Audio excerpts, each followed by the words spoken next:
आंतों में जमा हुआ पुराना मल वो जब तक नहीं निकलेगा तब तक आपको शांति नहीं मिलेगी।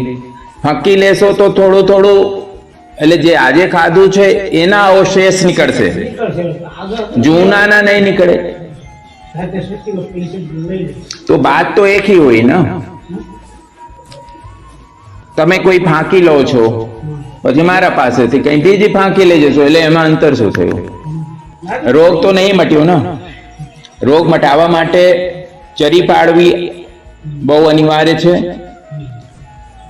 आहार विहार ना पालन करू, 5-10 दिवस जैसे 20 दिवस जैसे शरीर ने मौको आपो, जूना कचरो साफ करे। आंतों में जमा हुआ पुराना मल वो जब तक नहीं निकलेगा तब तक आपको शांति नहीं मिलेगी। ફાંકી લેશો તો થોડું થોડું એટલે જે આજે ખાધું છે એના અવશેષ નીકળશે, જૂનાના નહીં નીકળે। मुख्य बात ये है। आहार जब तक नहीं सुधारोगे तब तक पेट और आपका शरीर सुधरेगा नहीं, क्योंकि अभी हम इस युग के ऐसे चरण में पहुंच रहे हैं जिसमें शारीरिक क्षमताएं खत्म होती जा रही हैं। मनुष्य ने जितनी क्षमता हती आज थी 15-20 वर्ष पहला हवे धीमे धीमे बधी ओછી થતી જાય છે।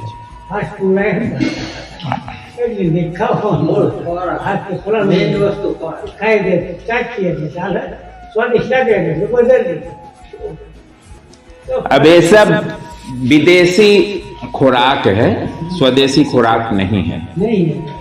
और बहुत बड़ी सच्चाई है कि अब विदेशी लोग वो इंडियन सिस्टम को, इंडियन डाइट सिस्टम को, इंडियन कल्चर को सीख रहे हैं, अपना रहे हैं, और हम लोग उनकी मूर्खता को फॉलो कर रहे हैं।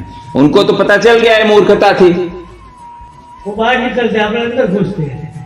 बहु अनिवार्य है। आहार विहार ना पालन करू, 5-10 दिवस जैसे 20 दिवस जैसे शरीर ने मौको आपो, जूना कचरो साफ करे। आंतों में जमा हुआ पुराना मल वो जब तक नहीं निकलेगा तब तक आपको शांति नहीं मिलेगी। ફાંકી લેશો તો થોડું થોડું એટલે જે આજે ખાધું છે એના અવશેષ નીકળશે, જૂનાના નહીં નીકળે। અને આજે તમને લીધું કે ચલો ઠીક છે, આજે તમે શરૂ કર્યા, માની લો કે હરડેથી શરૂ કર્યું, હરડે કામ નથી કર્યું, 10-15 દિવસ પછી હરડેની માત્રા વધારવી પડે। પછી ચલો હરડે કામ હવે નથી કરતી, મારા જે છે હવે કોઠા વધારે કઠણ થતા જાય છે, એટલે હરડેની જગ્યા હવે શું લઈ આયા?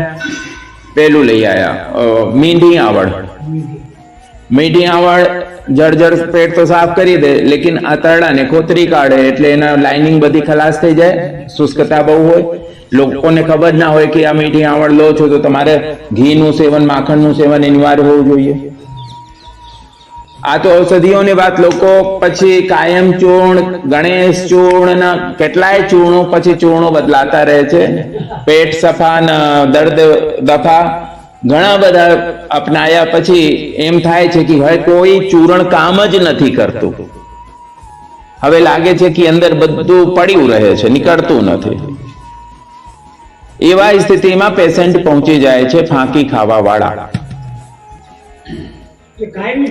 અને મારું જે આખો સિસ્ટમ છે એમાં જે પણ ચૂર્ણ આવે છે, ઔષધિ આવે છે, એ તમારા સિસ્ટમને એક્ટિવ કરવા માટે હોય છે। દવાના તમે આદિ બની જાઓ, પરાવલંબી બની જાઓ, એના માટે નથી હોતી કોઈ દવાઈ। દવાઈ રોગ મટાડવા માટે હોય છે। તો રોગ મટાડવા માટે એક સમય સીમા હોય છે, 2 મહિના, 3 મહિના, 5 મહિના, તો બહુ ગંભીર રોગ થયું તો 1 વર્ષ, પણ દવાઈ આજીવન ખાવું, કોઈ પણ દવાઈ। તો એલોપેથી હોય કે આયુર્વેદ હોય, કોઈ પણ मेडिसिन હોય, मेडिसिन એ मेडिसिन છે। अपने आहार को अपनी औषधि बनाइए। मुख्य बात ये है। आहार जब तक नहीं सुधारोगे तब तक पेट और आपका शरीर सुधरेगा नहीं, क्योंकि अभी हम इस युग के ऐसे चरण में पहुंच रहे हैं जिसमें शारीरिक क्षमताएं खत्म होती जा रही हैं। ઓઇલિંગ બહુ જબરદસ્ત થાય છે। જો શેખ સાહેબની ઓઇલિંગ કેટલી જબરદસ્ત, આજે એને 250 ગ્રામ ઘી પીધું છે, 250 ગ્રામ ઘી, અને 250 ગ્રામ પચી ગયું। 5મા દિવસ છે, 50 ગ્રામથી શરૂ કર્યું, 80 ગ્રામથી શરૂ કર્યું એને। 2-3 દિવસ એવું લાગ્યું કે જે છે એટલે ઘી થોડે ભારે પડે, પણ ઘીની તાસીર શું છે, તમે શરૂઆત કરશો ને તો એ તમારા જઠર અગ્નિને પ્રદીપ્ત કરશે। તમે આગમાં ઘી હોય, આગમાં તો પછી શું થાય, અગ્નિ બધે કે ઘી ખાવાનું ના પડે। कोई बात नहीं, घी नहीं तो जो है घाणी का तेल तो खा सकते हो, तिल का तेल खाओ, बढ़िया तेल खाओ, क्या दिक्कत है। हम तो घी खिला के लोगों की ब्लॉकेज निकाले हैं विद एविडेंस, ऐसा नहीं है। हार्ट की ब्लॉकेज घी से निकल रही है। अब आप पता नहीं कौन सा घी खा रहे हो कि जिससे आपको ब्लॉकेज हो रही है, अथवा पचा नहीं रहे हो, अथवा ज्यादा खा रहे हो, अथवा तला हुआ खा रहे हो। हाँ, तो પછી તળા હુઆ ખાઓ છો, પછી ઘીની ના પાડો છો। તળેલું ખાવાનું, 1 ચમચી ઘી નહીં ખાઈ શકે। બોલો આ કઈ રીતની માનસિકતા છે? હા, એટલે સ્વાદના ફેરમાં સ્વાસ્થ્યને ગુમાવીએ છીએ।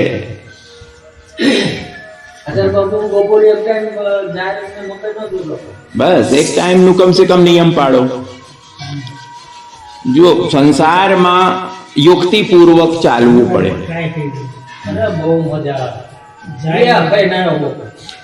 देखो जो असल वैद्य होगा आयुर्वेद का, वो बिना परहेजी दवाई नहीं करेगा।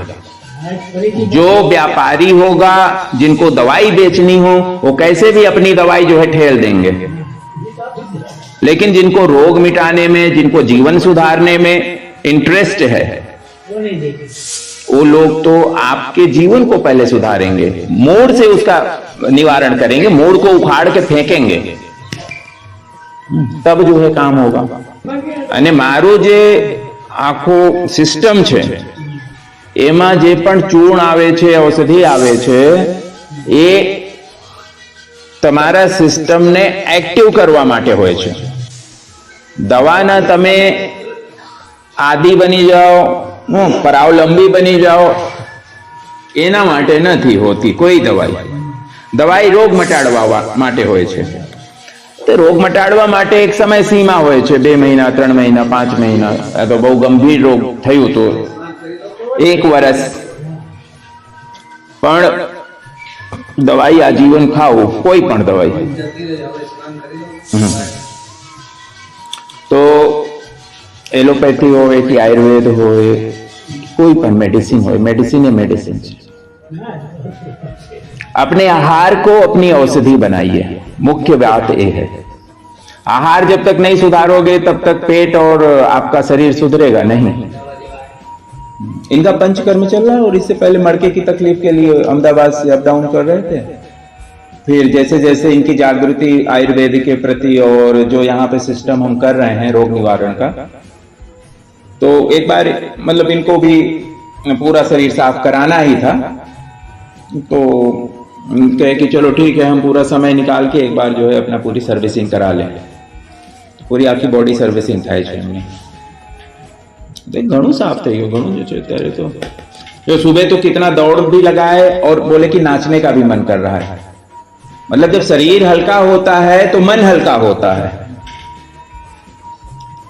शरीर से जब रोग का भार, विष का भार और खराब तत्वों का भार जब शरीर से हटता है तो मन जो है इतना प्रसन्न हो जाता है, क्योंकि मन उससे दबा हुआ है। अब वायु बनेगी तो मन तो विचलित होगा। वायु कहाँ बनेगी? वायु बनेगी ही जब तक ये सड़ान पेट में है और छाती में कफ भरा हुआ है और दिमाग में निगेटिव थिंकिंग भरी है।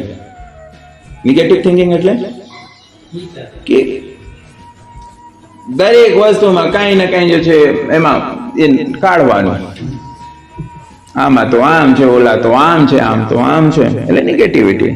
हर जगह कुछ ना कुछ अच्छाई है ही है, ये भाव लेके जो चलता है वो ना तो तनावग्रस्त होता है, ना तो कभी जीवन में निराश होता है। हर जगह जिसको अच्छाई दिखती है, निराश कौन होए?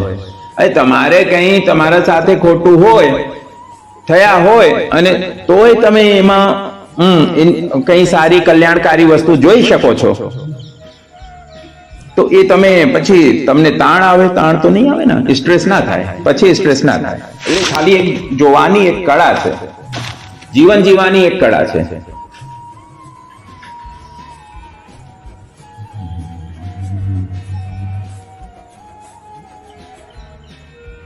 हमारा तो संकल्प है कि मनुष्य होने का अर्थ पूरा होना चाहिए। मनुष्य होने का अर्थ क्या है? अभी इतनी उम्र बीत गई, लोग इस पर ही विचार नहीं किया। आहार निद्रा भय मैथुनम च, आ बधा गुण पशुओना छे। आहार એટલે જ્યારથી આ સૃષ્ટિ થઈ છે ને ત્યારથી આપણે જે છે એક પછી એક, એક પછી એક, એક પછી એક, કૂતરા, બિલાડા, ગધેડા, પશુ, પક્ષી, પ્રાણી, વનસ્પતિ બધામાં ફરતા ફરતા અહીંયા આવ્યા છીએ। અને કોઈ પણ પ્રાણીને તમે જુઓ, નાના હોય, કીડી હોય, તોય આખા દિવસ બેચારા એના ખોરાક માટે મહેનત કરતા હોય છે। અને મનુષ્યના પણ જીવનમાં એ જ વસ્તુ, આદત સુધરી નહીં, લઈને ભરી ભરીને પેલાના દરના અંદર, એ માણસ પણ એ જ કરે છે ને, લઈ આવે ને દરના અંદર, લઈ આવે ને દરના અંદર। હા, वो बेचारा ये तो मेहनत करे છે, માણસ તો વગર મહેનતે પામવા માંગે છે કે મહેનત વગર જે છે થાય। આહાર થઈ ગયો, પછી આહાર, નિદ્રા, સુઈ જવું, ખાઈ પી લીધું, સુઈ જવાનું। ભય, ભય એટલે કે પ્રાણ ભય, ધન ભય, પદ ભય, આ બધું ભય છે। શું થશે? શરીર ના રહે તો શું થાય? પદ ના રહે તો શું થાય? આ બધું કોઈ એક જ વખતમાં સાફ થઈ જાય તો શું થાય? એવી મહામારી આવી ગઈ, બીમારી, વિચાર્યા જ કરવું। એ વાત છે, જ્યારે પણ તમારા ટ્રીટમેન્ટ લેવાની, એટલે જ્યારે સારવાર દવાઈ લેવાની તમારી વાત આવે ત્યારે જે છે કહેજો। હા, એ તો છે ને। અમારા તો એ છે કે આ one type of service centre, જે રીતે ગાડી ગેરાજમાં આવે, હા, એનું આખું અંદરથી સાફ કરીને પોલિશ વોલિશ મારીને પછી મોકલી દેવાની। બાપા सीताराम बॉडी सर्विस सेंटर नहीं। तो इस्लाम में एक विधा है जिसको सूफिज्म कहते हैं। नाम સાંભળ્યું છે? सूफिज्म। तो सूफिज्म में पूरा समर्पण का भाव है, मतलब इस्लाम की वहां पर जो है पूर्णता है, वहां पर आते हैं। क्योंकि ये सारे नियमों का 5 टाइम नमाज से लेके सब कुछ लोग कर रहे हैं, ये एक मैकेनिकल ना हो जाए, मशीनी व्यवस्था ना हो जाए, इसलिए फिर इसमें तत्व दिया गया। वो तत्व जो है गुरु महाराज वो योग्य शिष्य को संप्रेषित करते हैं। समझ लो कि सबसे पहले पेशेंट है ऐसा, सबसे पहले तो नहीं, पर सेकंड थर्ड ऐसा मान सकते हैं।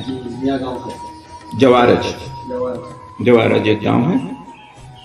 तो अचानक ही ये वहां उस तरफ आए हुए थे, तो इनको पता चला तो आ गए थे। और इनकी धर्म पत्नी जी को लगभग 25 साल से दर्द था जो जा नहीं रहा था।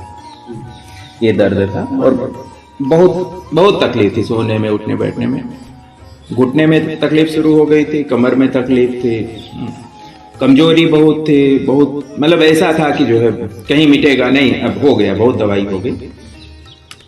तो उसके बाद जब ये ले आए तो मात्र जो है 5 की 6 सीटिंग में उनका मड़का वड़का सब सेट हो गया, ऊपर से लेके नीचे सबसे बड़ी बात यह है कि पेशेंट की पूरी हिस्ट्री में सबसे अच्छा उन्होंने आहार का पालन किया।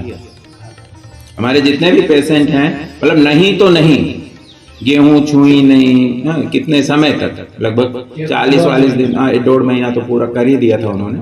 मिट तो गया था उनको 15-20 दिन में, 15-20 दिन में क्लियर हो गया था उनका रोग। और बाकी जो है मतलब समझ से, विचार से, हर तरह से संपन्न है, परिपूर्ण है, परिवार इनका अच्छा है। ચાય તે 10 દિવસથી તમે કીધું ત્યાં નહીં બસ હજુ નથી अच्छी बात। તકલીફ મટાડવી હોય બધું કરવું પડે, જેને મટાડવી હોય ના મટાડી દીધી પણ તાલી બે હાથથી વાગે ને એક હાથથી ના વાગે. મટાડી તો આપણે ओपड़ी मन की सदारत प्राप्त। રાજા